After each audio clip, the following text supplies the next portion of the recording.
Первая передача абхазского телевидения вышла в эфир 6 ноября 1978 года. В то время Даур Корсая был студентом Ленинградского института инженеров кино и телевидения. После учебы и армии в 1982 году он устроился на работу инженером кино-телевизионной техники.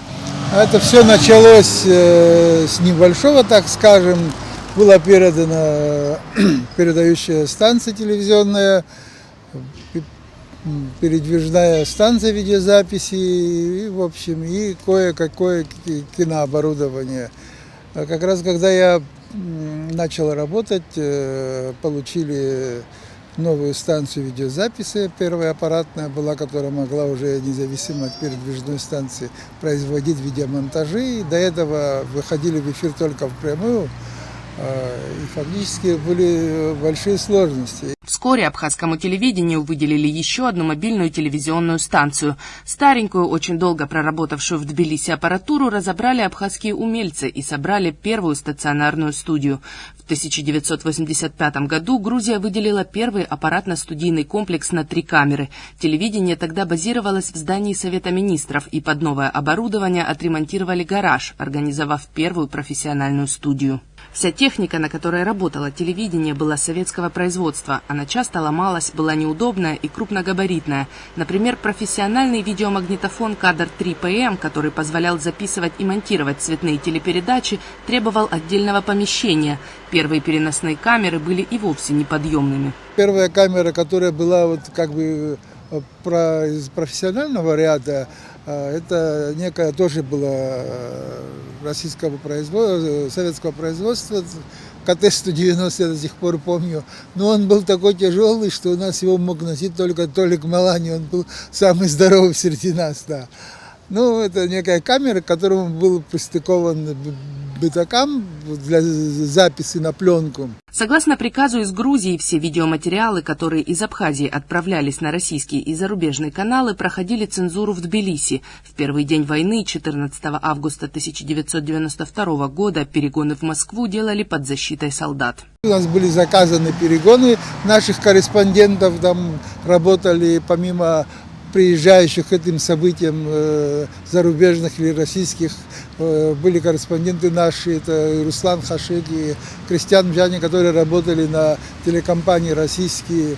Были перегоны заказаны, мы связались с ними, как осуществить этот перегон. И они говорят, что мы этого не можем делать. И тогда сошлись на том, чтобы я лично связался с руководством гвардии, чтобы туда подняли солдаты, и после чего они открыли каналы, и мы осуществляли работу до 15 числа. К 17 августа абхазская гостелерадиокомпания полностью эвакуировалась в Гудауту и организовала резервную студию.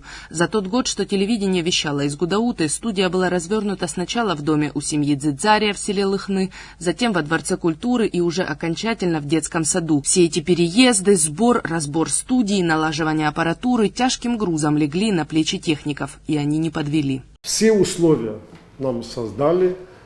Все свои обязанности очень профессионально, оперативно, несмотря на все сложности, которые существовали в условиях войны, абхазский телевизионный радиотелецентр, сотрудники телерадиоцентра во главе с Леонидом Агерба, с Дауром Корсая, Дауром Киут и многие другие. Техническая подготовка этих людей, уровень их подготовки, уровень их организационных работ позволило нам всем и нашим зрителям в нашей стране не почувствовать эти все сложности переезда из одной студии в другую. Это не мобильная радиостудия, это не мобильная редакция, это телевизионный центр со всеми своими сложностями техническими. И я каждый раз при случае, при общении с прессой говорю об этом. Их работа никогда никто не видел. Это закадровая работа, но без них мы никогда ничего не смогли бы осуществить. Нужно учитывать, что в Гудауте не было никаких телекоммуникационных линий и располагался город в стороне от основной магистральной линии. Первые месяцы войны репортажи записывали на кассеты и отвозили в Пицунду и Гагру. Перегоны на другие каналы можно было делать только из Пицунды, где располагался передающий центр.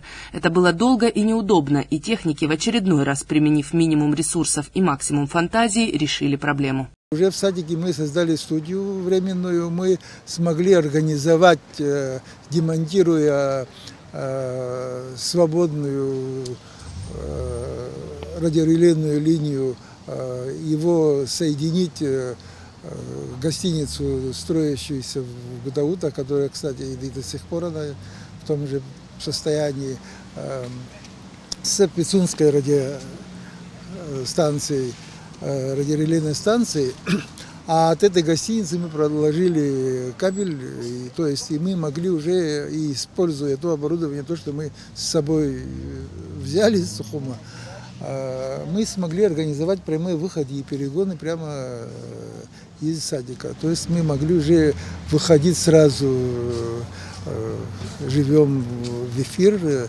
наш эфир был виден во всей свободной Абхазии. Транслировался в Гудаутах, в Пицундах, в Гаграх. Помимо этого мы еще организовывали на короткий период вещание из Ишер. Мы там установили передающую станцию небольшой мощности, ориентированную на Сухум. Кассеты относили туда и там прокручивали. Это очень разозлило, видимо, грузин. Они не сделали несколько налетов в авиации, и в конечном итоге они уничтожили эту попаданием ракеты и уничтожили эту станцию. 27 сентября, в день освобождения Сухума, Даур Корсаев впервые вернулся в столицу и увидел горящий Совмин. Горело это здание, и пламя еще не затронуло тот телевизионный комплекс, где пристройка, где телевидение находилось. Я разыскал Гиве Камуговича Акарба, попросил его, чтобы он связался с Гудаутой и вызвал пожарную охрану.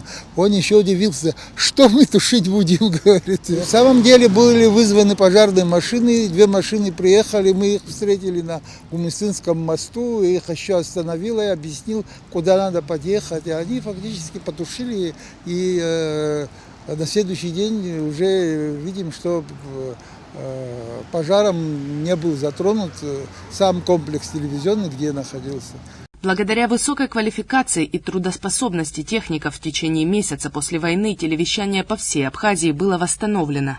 К концу 90-х стало понятно, что государственная телерадиокомпания не может располагаться в заброшенном Совмине. Стали искать новое помещение. Более-менее подходило здание бывшего санатория Закавказского военного округа. Решение было принято положительное, и мы вложили все свои возможности и силы, и в 2000 год мы уже все оборудование опять мы перевели туда, правда, там кое-что новое купили, мы уже стареющие те комплексы туда не стали перетаскивать, но было у нас много радиооборудования, которое еще пролежало со времен того, что строился комплекс, который так и не достроили. И впервые мы начали использовать новые технологии, это цифровая обработка, нелинейный монтаж, автоматизация выхода в эфир, и радио, и телевидение. Владислав Колосов пришел на телевидение в 2006 году. Изначально его задача заключалась в том, чтобы создать цифровой видеоархив. Для этого Владиславу пришлось освоить и многие сопутствующие процессы. Например, научиться делать монтаж, понять, как работает телевизионная студия и как создается эфир. Со временем Владислав Колосов стал инициатором и исполнителем оптимизации технических процессов. Стояла там определенная программа монтажная, грубо говоря, да, в саму монтажную программу загружалась последовательность сюжетов, и она ручками запускалась. Соответственно, я пришел на все это дело, посмотрел, что приходилось там чуть ли не каждые полгода все это дело заново переустанавливать. Очень часто все это дело моросило, глючило. Альтернативный вариант придумали. То есть та же самая монтажная программа, по другой системе. Она так худо-бедно работала. Потом перешли на Digi TV. Значит, вот с ее помощью начали выдавать материал. И уже под конец 2010 года, тогда как раз отдельную студию запускали в Чижевзе, «Доброе утро».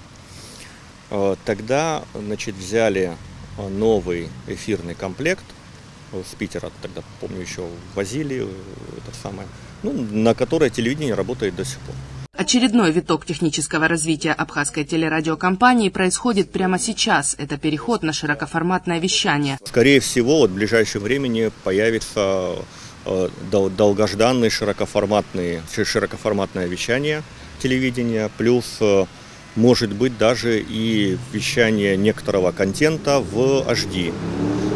Почему? Потому что, если вот даже сейчас посмотреть выпуски новостей, мы как бы что заметим, что в основном практически все сюжеты уже сняты в новом формате 16:9, но ограничение текущего эфирного комплекса аппаратного, которое сейчас есть, не позволяет полностью использовать уже те ресурсы, которые потихоньку с течением времени на телевидении обновлялись.